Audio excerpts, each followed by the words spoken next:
बिस्मिल्लाहिर्रहमानिर्रहीम। अस्सलाम वालेकुम दोस्तों, एक नई वीडियो के साथ आपको खुश आमदीद कहती हूँ। आज बहुत ही मज़े का ऑरेंज का पल्पी जूस बनाया है। ये बहुत ही टेस्टी बनता है, आप इसको ज़रूर बनाइएगा, आपको ये बहुत पसंद आएगा।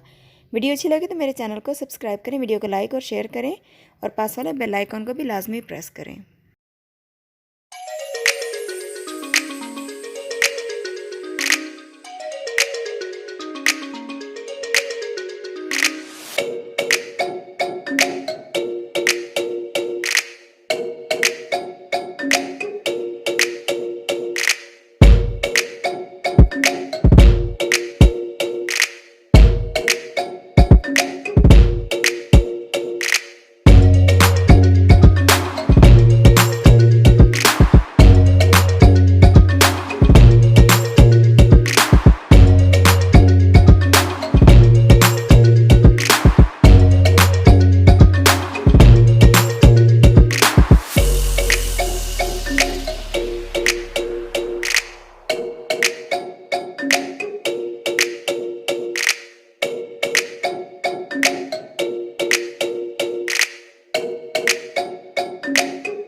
तो दोस्तों, कैसे लगी आज की पल्पी ऑरेंज जूस की रेसिपी? अगर मेरी ये वीडियो आपको पसंद आई है तो मेरे चैनल को सब्सक्राइब करें, वीडियो को लाइक और शेयर करें अपनी फैमिली और फ्रेंड्स के साथ और पास वाले बेल आइकन को भी लाजमी प्रेस करें।